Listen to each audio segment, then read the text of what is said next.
귀한 찬양 감사를 드립니다. 우리 하나님은 살아 계십니다. 하나님은 살아 계셔서 언제나 우리에게 은혜와 축복을 공급해 주시려고 오늘도 살아 계셔서 역사하고 계시는 줄로 믿습니다.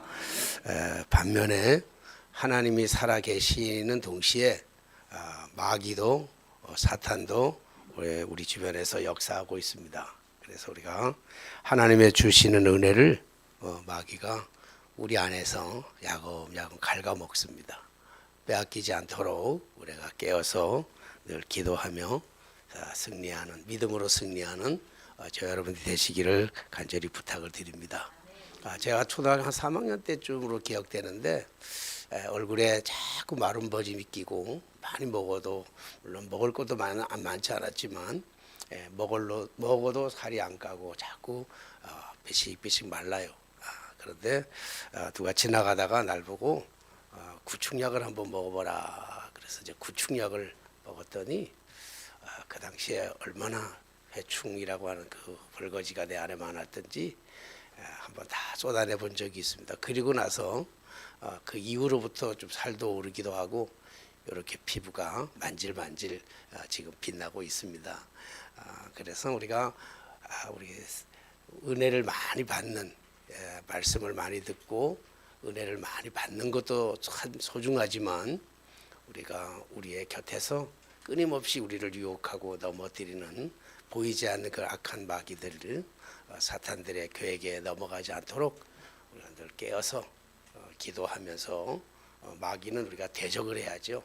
대적해서 하나님의 은혜를 날마다 공급받는, 그래서 영적으로도 좀 풍성해지는 그런 삶이 우리 모두에게 있어지기를 간절히 부탁을 드립니다. 많은 사람들이 저 같은 경험을 하겠지만 제가 어느 날 자고 일어나서 새벽에 책을 보는 걸 참 좋아해요. 밤에 늦은 시간에 책을 보는 것보다는 아침 일찍 일어나서 책을 보는 것을 참 좋아합니다. 뭐 성경 읽기라든지 또 다른 기타 책들을 읽는 걸 참 좋아하는데, 어느 날 아침에 일어나서, 새벽에 일어나서 책을 보는데 글씨가 잘 안 보여요. 그래서 이상하다, 왜 글씨가 잘 안 보이나 아무 생각 없이. 그리고 이틀 지나고 3일 지나도 글씨가 잘 안 보이는 거예요. 이러다가 눈을 잃어버리는 건 아닌가 싶어서 걱정이 돼서 근심과 걱정의 마음을 가지고 안과를 찾아갔더니 안과 선생님이 내 눈을 다 검사한 다음에 아무 이상이 없대요. 단 가지 하나 이상이 있다면 노환이라 그러더라고요. 나이가 들면 당연히 생겨나는 일이기 때문에 질병과는 전혀 상관없지만 노환 때문에 이게 잘 안 보입니다. 그래서 이제 안경을, 도수의 안경을 맞춰가지고 적어줘가지고 그 안경점에 가서 이제 안경을 맞춰 쓰라 그래가지고 안경점에 갔더니 이제 내 눈에 맞는 돋보기를 만들어 줬어요. 그 돋보기가 요거예요. 이거는 아니고 이것도 사실은 돋보기를 가지고 보니까 글씨가 너무 잘 보이는 거예요. 그런데 아무 안경이나 쓴다고 해서 잘 보이는 건 아니고 자기 눈에 맞는 돋보기 안경을 써야지만 글씨가 잘 보인다고요. 그래서 이건 내 눈에 잘 맞는 안경에 돋보기로만 되어 있는데 이 안경은 반반이 나누어져 있어요. 그래서 다초점이라 그러잖아요. 그래서 이것 가지고 책을 보는 것도 굉장히 불편해요. 여러분들도 봐야 되고 이제 글도 봐야 되기 때문에 이게 안경을 쓸 수밖에 없는데, 책을 읽을 때는 항상 이 안경을 쓰고 읽어야만 책이 보여. 안 벗으면 어리어리해서 보이지가 않아요. 우리가 책을 읽기 위해서는 반드시 자기 눈에 맞는 도수의 돋보기의 안경을 쓰고 책을 읽어야 되는 것처럼 우리가 성경을 읽을 때도 반드시 안경을 쓰고 읽어야 돼요. 돋보기 안경이 아니라, 그것은 돋보기 안경이 아니고 우리가 구속사적인 관점의 안경을 써야 된단 말이에요. 왜냐하면 성경은 그냥 기록된 책이 아니고 그냥 역사서로만 기록된 책이 아니고 이 성경을 기록할 때 하나님께서 우리에게 주실 때 이 성경은 구속사적인 관점을 가지고 기록해 놓은 책이기 때문에 그래요. 그래서 구속사적인 관점을 가진 안경을 끼고 성경을 읽어야만 우리 성경이 그때부터 제대로 해석이 되고 제대로 이해가 되는 거예요. 만약에 이 성경에서 구속이라고 하는 것을 빼어버리면, 복음과 그 구속을 떼내버린다고 한다면 이 성경책은 베스트셀러가 아니라 삼류 소설만도 못해요. 형편없는 책이 돼버리고 말아요. 그런데 우리가 구속의 관점을 가지고 구속사적인 관점을 가지고 성경을 들여다보면 창세기부터 요한계시록까지 흘러내리는 모든 메시지 가운데 거기에 예수 그리스도의 보혈과 그 구속의 은혜가 절절 넘쳐나는 것을 우리가 볼 수 있죠. 그래서 성경에 나타나는 많은 위대한 인물들이 다 대부분 예수 그리스도의 모형이에요. 예수 그리스도의 십자가라, 예수 그리스도의 그 그림자란 말이에요. 그래서 오늘 모세의 삶의 이야기도 따지고 보면 그 탄생에서부터 모든 비밀의 이야기가 이스라엘 백성들을 구원하시려고 하는 하나님의 구속자적인 관점이라고 한다면 예수 그리스도의 모형으로 예수 그리스도가 이 땅에서 말구에 태어나셔서 그리고 인간을 위하여 십자가를 지시고 구원하신, 모든 죄인들을 구원하신 하나님의 구속사가 이게 다 연결이 되어 있단 말이에요. 그래서 우리가 성경을 읽을 때는 반드시 그냥 도수가 높은 돋보기 안경을 쓰고 읽는 것이 아니고 구속사적인 관점을 가지고 성경을 읽어 내려갈 때 그 속에서 우리가 하나님의 성품을 만나게 되고 하나님의 인격을 만나게 되고 예수 그리스도가 우리를 위해서 구원하신 구원의 역사를 우리가 깨달아 알 수 있는 것이죠. 그래서 모세의 출생의 신비 속에 예수 그리스도의 신비의 비밀, 모세가 그리스도의 그 예표, 그리스도의 모형이라고 하는 그리스도의 그림자라고 하는 것을 우리가 알 수 있게 되는 것이죠. 이처럼 우리가 인생을 살아가다 보면 내가 원했던 것도 아니고 바랬던 것도 아니고, 그러니까 내가 뭔가 잘못하거나 실수해서 일어나는 일도 아닌데도 불구하고 때로는 우리의 삶 속에 내 힘으로는 어찌할 수 없는 불가항력적인 그러한 문제들, 사건들이 우리가 종종 일어나는 것을 우리가 볼 수 있습니다. 이렇게 우리가 우리 인생을 살아가노라면 짧은 인생 속에서도 우리의 힘으로는 도저히 해결할 수 없는 불가항력적인 이러한 사건들이, 이러한 문제들이 우리의 삶에 도달하게 되면, 닥치게 되면 우리는 그 문제를 어떻게 해결해 나가야 될까? 그 모든 비밀에 대한 것들이 성경에 다 기록이 되어 있단 말이에요. 그래서 성경 말씀을, 구속사적인 이 하나님의 이 거룩한 말씀을 우리가 삶에 때로는 적용하게 되면 우리는 우리의 삶 속에 다가오는 내 힘으로, 내 노력으로, 그런 내 잘못도 아닌데도 불구하고 찾아오는 여러 가지 인생의 어려운 것들을 해결할 수 있는 그 해답이 오늘 성경 말씀 속에 있는 줄로 믿습니다. 오늘 본문의 말씀이 바로 그런 거예요. 오늘 본문의 말씀의 내용은 우리가 잘 알다시피 모세가 태어날 당시에 시대적인 상황을 배경으로 하면서 모세의 탄생을 얘기하고 있습니다.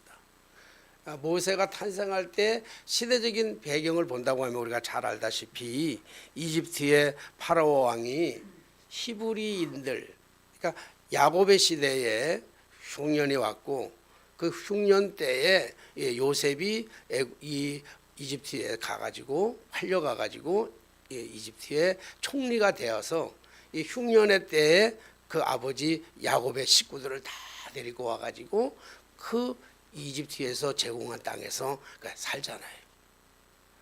그러다가 세월이 많이 1대, 2대, 3대 이렇게 세월이 지나간 다음에 요셉도 죽고 요셉을 모르는 이집트의 파라오 왕이 보니까 이 히브리인들, 이스라엘 백성들, 야곱의 후손들, 아브라함의 후손이요 야곱의 후손이었던 그런 그 후손들이 지금 창대하게 많아졌단 말이에요. 창대하게 많아졌는데 놀랍게도 히브리인들은 아기를 너무 잘 낳아. 인원이 자꾸 그 백성들이 늘어나게 되니까 이 이집트의 파라오 왕이 두려움을 느끼는 거예요. 사람들이 너무 많다 보니까 저들이 폭동이 일어난다든지 하면 나라에 위기가 오게 되니까 뭘 내리냐면 산하 정책을 내린 거예요. 아이를 못 낳게 하잖아요.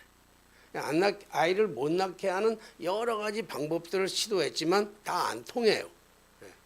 산파들에게 하나님이 두려움을 주었고 그 산파들이 아이들을 다 산파들에게 이 파라오 왕이 아기를 낳을 때 가가지고 히브리 여인들이 아기를 낳으면 가서 다 태어날 때 다 죽여라 이렇게 얘기했는데 우리가 가기 전에 이미 그들이 아기를 낳는데 다 건강한 아기를 낳습니다. 우리가 할 수 있는 게 아닙니다. 그러니까 왕을 명령을 어기면서까지 이 산파들이 아이를 죽이지 않단 말이에요.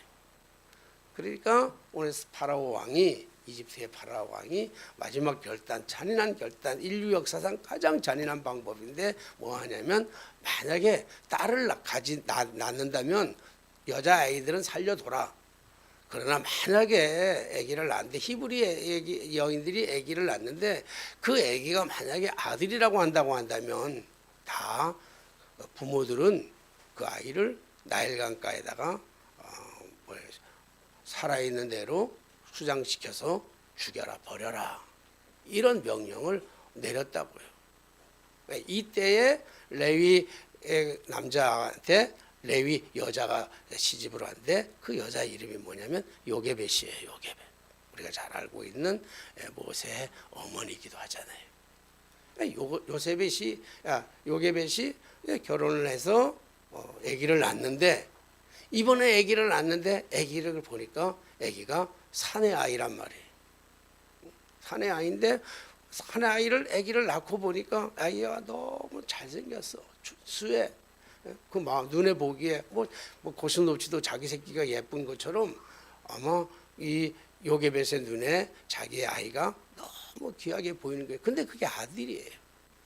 그러니 그 아들을 낳는 순간부터 요게벳의 마음에는 불안과 근심과 걱정이 요동치는 거예요. 아이를 낳았으면 당연히 행복해야 되고 즐거워야 되고 감사해야 되는데도 불구하고 이 아이가 오히려 그 집안의 염려거리가 되고 근심거리가 되고 걱정거리가 되고 두려움거리가 된 거란 말이에요. 아이를 키우는데 갖다 버리라고 그러는데 버릴 수는 없고 집에다 키우는데 하루하루가 정말 너무 걱정인 거예요. 만약에 이 일이 바로한테 알려지게 되고 이 바로의 백성, 이 군인들한테 알려지게 된다면 아이만 빼앗기는 게 아니라 왕의 명령을 어겼기 때문에 어쩌면 3대가 멸족이 될 수 있는 일이란 말이에요. 당시에 이 이집트의 파라오 왕은 신보다도 더 높은 거란 말이에요. 신의 명령은 거절한다 할지라도 그러나 이 파라오의 왕의 명령은 거절할 수 있는 게 아니란 말이에요. 신의 명령보다 더 대단한 거예요. 그러니까 오늘 이 요게벳의 하루하루의 일상은 걱정과 두려움과 염려란 말이에요. 그러니 밤마다 그 침상을 적시며 아이를 볼 때마다 못난 애미의 그 마음, 그리고 아이를 버려야 된다고 생각할 때마다 오는 그 참담함이 이루 말할 수가 없는 거지요. 자식에 대한 엄마로서의 책임지지 못하는, 지켜주지 못한 엄마의 그 가슴 아픔 또한 거기에 담겨져 있을 뿐만 아니라 그러다 보니까 당연히 원망하게 되잖아요. 누구를 원망해요? 조상들을 원망할 수밖에 없죠. 요게벳은 아무 잘못이 없어요. 결혼해서 임신을 해서 아기를 낳은 것, 이것은 당연히 축하받을 일이잖아요. 그런데 아기 낳은 것이 오히려 화근이 되고 그리고 집안에 문제가 될 수밖에 없으니까 나는 잘못한 게 없는데 왜 이런 일이 내게 찾아와야 되냔 말이에요. 이런 두려움이. 그러니까 밤마다 괴로울 수밖에 없는 거예요. 아이의 울음소리, 아이의 웃음소리가 그 집안에는 불안의 요소가 되는 거란 말이에요. 요게벳의 마음은 아이가 울 때마다, 아이의 울음소리, 아이의 웃음소리가 날 때마다 요게벳의 마음은 천갈래 만갈래 찢어지는 거예요. 그리고 이제 더 이상 3개월이 지난 다음에 더 이상은 숨길 수가 없었더라. 더 이상은 감출 수가 없어요. 아이의 목소리도 더 커지는 것이고, 다른 사람의 주변의 이웃 사람들의 그 눈초리가 심상치 않은 거고, 물론 요게벳만 그런 일이 있었던 것이 아니라 다른 옆집의 히브리인 가정에서도 아이를 낳잖아요. 이 히브리인의 아이를 낳는데 그 아이들을 다 나일강가에다가 다 버리고 돌아왔는데, 요게벳의 아이는 그대로 살아있다고 한다면 다른 집 부모들의 마음에 시샘이 날 거 아니에요. 그러면 당연히 시샘은 고발과 연결이 될 수밖에 없는 거잖아요. 그러니까 이 요게벳은 아이가 자라면서 3개월 동안 자라는 동안에 한 번도 그 아이로 인해서 기쁨도 행복도 누리지 못한 거예요. 그러니까 하나님에 대한 원망도 계속 늘어나는 거지. 내가 잘못한 것이 없는데 왜 우리 아이를 버려야 되냐고. 그것도 살아있는 산채로 아이를 버려서 죽여야 된다고 하는 그 엄마의 그 무책임함 때문에 견딜 수 없는 마음, 그것이 결국은 하나님을 향해서 원망과 불평을 나오게 될 수밖에 없는 거잖아요. 그러나 오늘 이 요게벳은 그냥 아이를 버리는 것이 아니고 나일강가에 가가지고 파피루스, 우리가 쉽게 알고 있는 것은 갈대예요. 갈대. 우리가 갈대라고도 부르기도 하고, 강화도 사람들은 그걸 왕골이라고 부르기도 해요.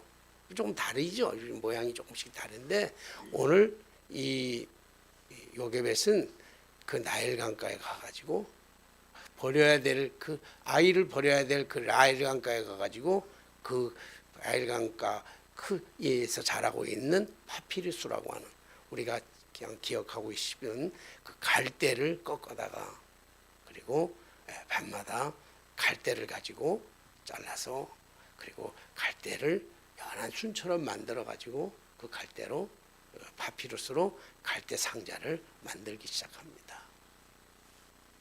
한 올 한 올 짜내는 그 마음속에 그 찾아오는 여러 가지의 생각들, 아픔들, 괴로움들, 아이를 그 속에다가 담아서 버려야 할 수밖에 없는 그 요게벳의 그 심정으로 한 올 한 올 딸 때마다 흘러내리는 그 눈물을 감출 수가 없는 거예요. 이 아이를 위한 무책임한 엄마, 지켜줄 수 없는 그 무능한 엄마. 그러나 파라오의 그 명령이 너무 무섭고 너무 크기에 그 파라오의 명령 또한 거절할 수 없는 그러한 연약한 자신의 모습을 바라보면서 눈물로 삼키면서 그렇게 이 갈대 상자를 만들어서 그 갈대 상자에 아이를 넣어서 그 파피루스가 자라고 있는 그 갈대숲, 파피루스 숲에다가 아이를 두고 집으로 돌아오는 것이, 그것이 요게벳이 할 수 있는 마지막 헌신이란 말이에요. 그렇다면 오늘 우리가 봐야 될 중요한 것은, 왜 요게벳은 이렇게 번거로운 일을 해야만 했을까? 속상한데 어차피 그것이 법으로 정해져 있는 것이고, 그 법을 지키지 않는다면 아기뿐만 아니라 자기도, 자기 남편도, 그리고 자기 딸도 어쩌면 다 몰살할 수밖에 없는 위기 속에서 얼마나 짜증나요. 그냥 나서 그냥 아이를 버리면 되잖아요. 다른 사람들처럼 강가에 나가서 그 아이를 버리면 되지요. 속쓰림은 있지만 그냥 버리면 되는 거예요. 그럼에도 불구하고 왜 요게벳은 아이를 버리지 아니하고 그 아이를 위해서 한 올 한 올 그 갈대 상자를 만들어서 그 아이를 그 아이에게 담았을까라고 하는 거예요. 그래서 오늘 이 본문을 보면서 우리가 그냥 본다고 한다면 그냥 만들어서 그냥 버렸지라고 생각되지만 이것을 구속사적인 관점에서 바라본다고 한다면, 그리고 요게벳이 그럴 수밖에 없는 그 믿음을 구속사적인 관점에서 바라본다고 한다면, 이 절망의 상황 속에서, 고통의 상황 속에서, 불행의 상황 속에서 자기가 만들어 놓은 것은 아니지만 비록 저 애굽의 파라오 왕이 이 어마어마한 명령을 내려서 이 자기가 빠져나갈 수 없는 그러한 일이지만, 그가 한 올 한 올을 심으면서 갈대상자를 만들 때 그의 심정은 마치 그냥 아이를 담는 그릇에 불과한 것이 아니라, 오늘 요게벳은 마치 노아가 방주를 만드는 것처럼 그 심정을 가지고 한 올 한 올을 만들어 갔을 거예요. 그리고 그 방주에다가 자신의 믿음을 심는 거예요. 방주 안에 들어갔을 때, 세상이 온통 죄악으로 관영했을 때, 죄악으로 가득 찼을 때 하나님은 세상을 만드신 것을 비로소 한탄하셨어요. 그래서 이 세상을 물로 심판하려고 가셨어요. 다 심판하려고. 그러나 당시의 의인이라고 하는 노아를 통해서 뭘 만들려고 하냐면 방주를 만들려고 그랬잖아요. 노아는 도저히 이해할 수 없는 하나님의 명령이었지만 믿음을 가지고, 하나님이 말씀을 하셨으니 하나님의 말씀에 순종하는 의미로서 믿음을 가지고 그가 방주를 만들었을 때, 그 방주 안에 들어간 모든 동물이나 방주 안에 들어간 사람들은 누구나 막론하고 신분 여하를 막론하고 살아나게 된 줄로 믿습니다. 오늘 요게벳은 어쩌면 그걸 알고 있었는지도 몰라요.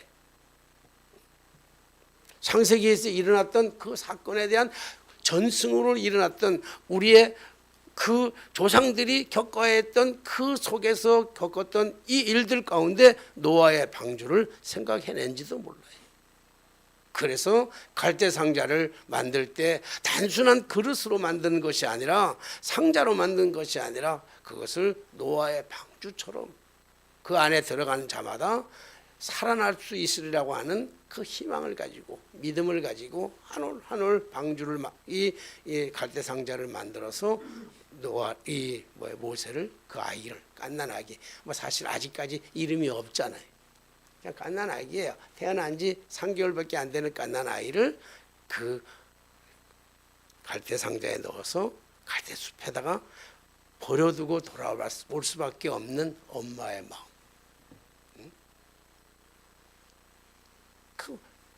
이 요게벳의 마음이잖아요. 그래서 성경을 보면서 요게벳이 엄마로서 할 수 있는, 아기를 버려야 할 수밖에 없는 그 엄마가 할 수 있는 일은, 오늘 갈대상자를 만들어서 그 갈대상자 안에 아기를 담아서 갈대밭 거기다가 놓고 돌아오는 것까지가 요게벳이 할 수 있는 일이었더라고. 그 이상은 없잖아요. 요게벳이 할 수 있는 일은 그 이상은 없는 거예요. 그러니까 지난 시간에도 제가 말씀드렸잖아요. 우리 지난 주일에 우리 한나에 대해서 얘기를 하면서, 사무엘을 하나님과 서원했기 때문이라고도 하지만 한나는 포기하지 아니하고, 아들을 포기한 것이 아니라 한나는 하나님께 아들을 맡겼을 때 하나님께서 그 사무엘을 이스라엘의 가장 위대한 선지자로 만들어 주셨다고 말씀드렸던 것처럼, 믿음은 맡기는 거라 그랬잖아요. 다시 한번 말씀드리지만, 믿음이란 하나님께 맡기는 것인 줄로 믿습니다. 하나님한테 맡기는 거예요. 내가 할 수 있는 건 최선을 다하고, 내가 아이를 위해서 할 수 있는 유일한 길은, 다른 집안의 엄마들은 아이를 낳으면 절망과 좌절 속에서, 좀 한탄 속에서도 생아이들을 살아있는 그 아이를 저 나일강가에 다 버렸지만, 요게벳만큼은 그렇지 아니하고 한 올 한 올 그 갈대 파피루스를 가지고 상자를 만들어서 아이를 태워서 그 강가에다가 두고 오는 거란 말이에요. 그까지가 요게벳의 할 수 있는, 엄마로서 할 수 있는 최대한이에요. 그 다음에는 하나님 앞에 맡기는 거예요. 그게 뭐예요? 그게 믿음이란 말이에요. 우리 자녀들에게 물려줄 수 있는 유일한 게 뭐냐면 큰 집, 큰 차, 큰 통장, 어마어마한 재산이 아니라 우리 자녀에게 물려줄 수 있는 가장 소중한 것은 믿음인 줄로 믿습니다. 믿음을. 그리고 났더니 하나님께서는 이 요게벳의 믿음을 보시는 거예요. 하나님 앞에 전적으로 자기가 어찌할 수 없는 상황에서 포기하는 것이 아니라 하나님에 대한 믿음을 가지고 하나님 앞에 맡기니까 그때부터 하나님이 일하기 시작하는 거예요. 하나님의 방법으로. 그것도 구속적인 방법으로 본다면 기가 막힌 거예요. 하나님의 타이밍이 기가 막힌 거예요. 자, 오늘 보니까 지금 그 상자에, 갈대 상자에다가 그 아기를 방긋방긋 울고 있었는지, 엄마와의 이별 때문에 아이가 그렇게 심하게 울고 있었는지는 모르지만 뚜껑을 닫고 갈대숲에다가 두고 돌아왔는데 그의 누이가, 오늘 아기의 누이가 멀리서 그걸 지켜보고 있는 거예요. 가만히 지켜보고 있는 거예요. 왜 지켜봅니까? 버렸으면 집에 오면 되지. 근데 5절 말씀부터 하나님께서 그냥 우연이 아니라, 우리의 살아가는 삶에는 우연이 없어요. 우연을 가장한 필연이고 하나님의 구속의 역사이고 하나님의 일하심인 줄로 믿습니다. 응? 여기에 보니까 그 5절 말씀, 5절 말씀 여러분들이 한번 읽어볼까요? 5절 시작. 딸이 목욕하러 나일 강으로 내려오고 시녀들은 나일 강가를 거닐 때 그가 갈대 사이에 상자를 보고 시녀를 보내어 가져다가 열고 그 아기를 보니 아기가 우는지라 그가 그를 불쌍히 여겨 이르되 이는 누구 사람? 히브리 사람의 아기로다. 여러분, 이 말씀을 보면서요, 막 제가 이 말씀을 읽는 동안에 구속사적인 관점을 가지고 이 말씀을 읽는데 막 닭살이 막 돋는 거예요. 응? 하나님의 일하심을 보니까 막 이 전율이 느껴지는 거예요. 뭐예요? 타이밍이. 하나님의 타이밍이. 야구 홈런은요, 힘 있는 사람이 홈런 치는 게 아니에요. 힘을 가지고 등치가 좋은 사람이 홈런 치는 게 아니에요. 어떤 사람이 홈런 치지요? 공과 바타에다가, 공과 배트에다가 정확하게 맞히는 타이밍만 맞으면요, 힘이 약한 사람도 넘어간다고요. 타이밍이에요. 얼마나 기가 막힌 타이밍입니까? 바로 그때, 버리고 와서 바로 시간 지나지 않은 그때에 바로의 딸이, 여기 바로의 딸 그러면 그냥 바로의 그냥 딸 공주라고 생각하기 쉽지만요, 그 당시에는 바로의 딸이라고 하는 이것이 바로의 부인이란 말이에요. 부인. 그 바로의 부인 되는, 우리 표현으로 본다면 그냥 바로의 딸이 시녀들을 데리고 그때 마침 목욕하러 나일강가로 나오는 거예요. 여러분, 이상하지 않습니까? 하루만 빨랐어도, 1시간만 늦었어도 그거는 이루어질 수 없는 그 만남이에요. 근데 너무 기가 막힌 타이밍에 나왔잖아요. 그런데 난 성경을 읽으면서 또 전율을 느끼는 게 뭐냐면, 왜 바로의 딸이 그곳으로 목욕하러 나왔느냐고요. 이해할 수가 없어요. 응? 우리 집에 목욕탕이 작으니까. 어제 우리 지방의 사모님들 밑에서 하나 만났는데 어디 갔다 오냐 했더니 목욕탕 갔다 온다 그러더라고요. 우리는 목욕탕 간 지가 워낙 오래돼가지고 잘 모르겠는데 목욕탕이 저 건너편 서대문에 있긴 있는데 목욕탕 갔다 온대. 왜 목욕탕을, 동네에 있는 목욕탕을 왜 갔겠어요? 왜 동네에 있는 목욕탕 갔겠어? 목욕탕이, 자기네 집에 목욕탕이 없기 때문에 그래요. 여러분, 바로의 딸이 왜 나일강가에 목욕하러 나왔겠냐고요? 집안에, 왕궁에 욕조가 없기 때문에 그랬겠어요? 어마어마한 욕조가 있었다고요. 어마어마한 욕조가 있어요. 그 욕조를 버려두고 또 왕의 체면이 있지. 왕의, 파라오의 왕의 딸이, 쉽게 말해서 왕비가, 아니 목욕할 데가 없어서 나일강가에 나와가지고 목욕을 해요? 누가 그 마음을 심어줬습니까? 하나님께서 그때 그 시간에 그 마음을 그들의 마음속에 심어준 줄로 믿습니다. 하나님이 하시니까. 그리고 또 놀라운 거 있잖아요. 하나님이 하시는 이 일들 구속사적인 관점에서 본다고 한다면 왜 구속사적인 관점입니까? 이 아이를 통해서 히브리인을 구원하시려고 하는 하나님의 어마어마한 비밀과 놀라운 계획이 있잖아요. 아무나 쓰시는 게 아니에요. 요게벳의 그 믿음을 보시고 쓰시는 거란 말이에요. 사무엘을 아무나 집에 아내를 택한 게 아니란 말이에요. 한나의 믿음을 보시고 택한 것처럼. 예수가 아무 집이나 그냥 턱가나 준 게 아니에요. 마리아의 믿음을 보시고 주는 거란 말이에요. 그리고 시녀들이 아이를 데리고 와서 통을 열었어요. 통을 열어보니까 아이가 뭐 했어요? 우는지라 그랬어요. 우는지라. 우는데 어떻게 울었어요? 응? 몰라요? 얼마나 치근하게 울었으면요. 그 아이의 우는 게 얼마나 치근하게 여겼으면 그가 치근하게 여겼더라. 그래 불쌍히 여겨 이르되 이는 히브리 사람 아기로다. 알잖아요. 어느 백성의 아기라고요?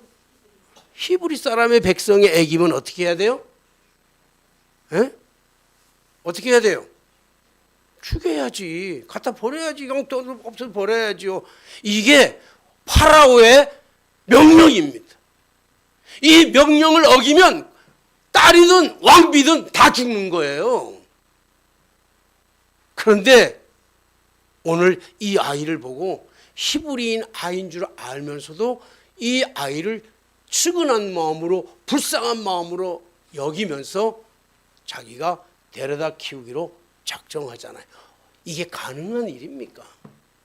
이 지나간 이야기로 듣는다면 가능한 이야기로 들리지만 당시 상황으로는 이게 가능한 일이냐고요. 불가능한 일입니다. 불가능한 일을 가능케 하시는 것이 하나님이신 줄로 믿습니다. 하나님이 하시는 거예요.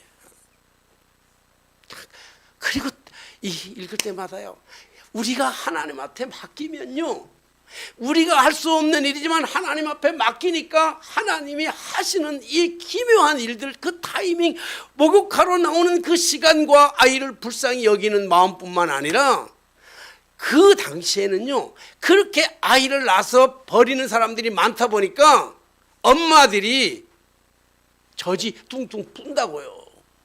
그렇잖아요. 그러니까 이 아이에게 젖 먹일 유모들이 수두룩 빽빽한 거예요. 그 누이가 얘기하잖아요. 바로 키울 마음이 있는 그 바로의 딸에 가가지고 누이가 얘기하잖아요. 유모 하나 구해야 되니까요. 유모. 그러니까 당시에는 유모들이 애기를 낳아서 버렸는데 젖을 못 먹이니까, 먹여야 될 애기가 없으니까 젖이 뿔뿔 터지니까 얼마나 아파요. 키워봐서 알잖아요. 낳아봐서 알잖아요. 저도 애들 내 키우면서 우리 집사람 젖 풀어주느라고 참 많은 고생했어요. 풀어주느라고. 아프지 마, 막 풀어줘야 돼. 우리 다수리 연습도 해야 돼. 그런데 애기 유모를 구해달라니, 구해줄까? 구해달라 그러잖아요. 근데 이 타이밍 보세요. 이 하나님이 하시는, 유모가 누구예요?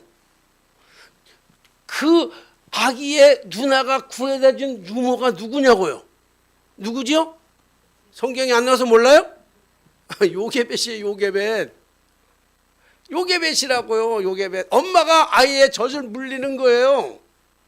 엄마가 아기의 젖을 물리는데 얼마나 이거면서 우리 하나님한테 맡기면 하나님이 하시는 이 일이 얼마나 대단한지요. 세상 천지에 자기 아기를 젖을 먹이면서 봉급을 받는 엄마가 여기에 있다고요. 내 아기를 먹이면서 봉급을 받아. 어디에서? 왕의 딸이 주는, 왕비가 주는 봉급을 받으면서 자기에게 젖을 먹인다고요. 이런 축복이 어디 있어요? 믿음으로 하나님 앞에 헌신했더니, 믿음으로 하나님 앞에 드렸더니, 믿음으로 하나님 앞에 다 맡겼더니 하나님이 하시는 일은요, 우리가 상상할 수 없는 놀라운 일들로 하나님이 진행해 나가고 있는 줄로 믿습니다. 믿음이란 포기하는 것이 아니에요. 믿음이란 절망하는 것이 아니에요. 믿음은 포기를 넘어서, 절망을 넘어서 믿음이란 하나님께 맡기는 것인 줄로 믿습니다.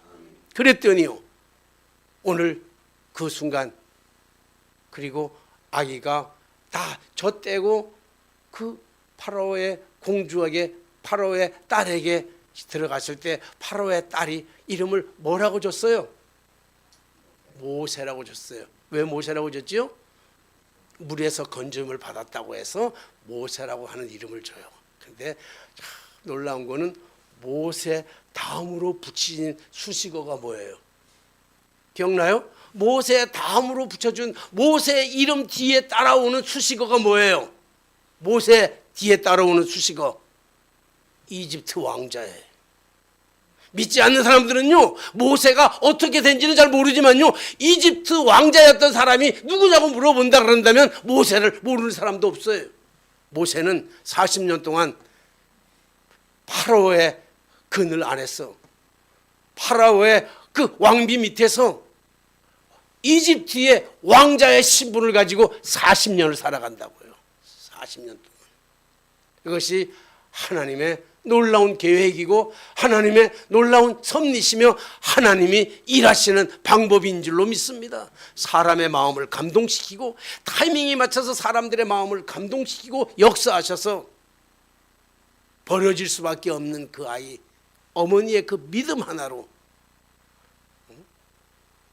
방주 같은 그 방주를 지으려고 하는 그 믿음 하나로 갈대 상자를 만들어 그 갈대 상자에 아들을 싣고 하나님 앞에 맡겨드릴 때 하나님은 하나님의 방법대로 놀라우신 은혜의 축복, 그 이후에 오늘 이 모세가 그 이후에 어떻게 살아간 것에 대한 이야기를 한다고 한다면 며칠 밤을 새야 되기 때문에 할 수는 없고, 어떻게 모세가 죽음의 자리에서 이렇게 살아나서 하나님의 이 위대한 인물이 될 수밖에 없었느냐라고 한다고 한다면 그 뒤에 따르는 그 수식어는 바로 어머니의 요게벳의 믿음이라는 거예요.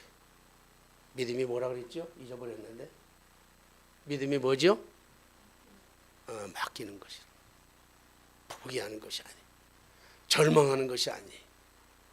하나님 앞에 맡겼더니 내가 상상도 못하는, 내가 원하지도 않았고 바라지도 않았던, 실수하지도 않았지만 그러나 찾아왔던 어마어마한 비극의 현장 속에서 하나님 앞에 맡겨드렸더니, 믿음으로 맡겨드렸더니 하나님은 내가 원하지도 않았고 내가 바라지도 않았고 내가 상상하지도 못했던 이 어마어마한 축복의 역사를 하나님의 방법대로, 하나님의 시간표대로, 하나님의 일하심대로, 하나님의 절대적인 주권을 가지고 역사하셨던 것을 성경은 말씀하고 있습니다. 사랑하신 여러분, 오늘 어버이 주일인데 다시 한번 생각해 보십시다. 우리 자식한테 뭘 줄 겁니까? 땅 줄 거예요? 우리 어른들로부터 받은 땅, 유산, 그 또 자식한테 또 주겠습니까? 뭐 그것도 소중하죠. 안 물려주는 것보다.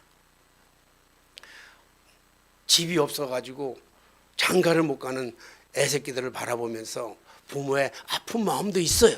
없는 건 아니야. 어떻게든지 조금이라도 해주고 싶은 부모의 마음도 있지만, 그래서 해주면 좋지만 어차피 해줄 수 없는 거라면 뭐 심어줘야 되겠어요? 믿음이라도 심어줘야 될 거 아니에요. 밤마다 눈물을 흘리며 엎드려서 하나님을 이렇게 하나님 앞에 맡겨드립니다.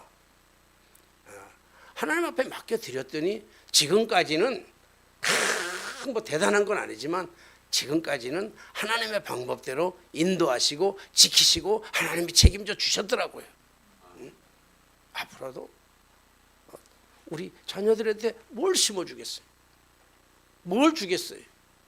오늘 갈대 상자는 그냥 갈대 상자가 아니에요. 아이를 담는 용기, 그릇, 이런 게 아니란 말이에요. 그런 게 아니란 말이에요. 바구니가 아니에요. 그것은 믿음의 본체인 줄로 믿습니다. 믿음의 본체를 아이에게 준 거라고요. 믿음의 본체 속에 아이가 들어갔을 때 하나님은 그 믿음의 본체 속에 있는 그 아이를 평생도록 책임져 주시는 하나님의 놀라운 구원의 역사가 그 속에 담겨져 있는 줄로 믿습니다. 오늘 어버이 주일에 우리 자녀들에게 많은 것, 뭐 세상적인 것, 그 큰 집, 좋은 차 이런 거 아니라도 우리 정말로 포기하지 않는, 절망하지 않는 그 믿음, 맡겨드리는 그 믿음으로 오늘 이 혼탁한 세대, 어두운 세대, 이 세대에서 정말 우리도 승리하고 우리도 자녀들의 영광을 보게 될 줄로 믿고, 우리뿐만 아니라 자녀들의 가는 길목길목마다 하나님의 보이지 않는 그 손길로, 하나님의 절대적인 주권으로 우리 아이들을 지켜주실 줄로 믿고, 오늘도 믿음 안에서 하나님 앞에 맡기고 승리하며 살아가는 저 여러분들 다 되게 되시기를 주님의 이름으로 축원합니다. 기도하겠습니다. 주의 은혜를 감사합니다. 때로는 우리가 상상하지도 못했던 어려운 시련, 역경, 그래 고난, 고통이 찾아온다 할지라도, 그리고 아이에게 찾아오는 그 여러 가지 어려운 문제들이 있다 할지라도, 전능하신 하나님, 우리가 해결할 수 없는 그 마지막 숙명의 길 앞에서도 우리가 포기하거나 좌절하지 말게 하시고, 믿음으로 믿음의 씨앗을 심게 하시고, 믿음의 그 갈대 상자를 만들 수 있는 저희의 모든 그런 신앙의 삶의 아름다움이 연결되게 하여 주시옵소서. 우리 아이를 믿음으로 맡깁니다.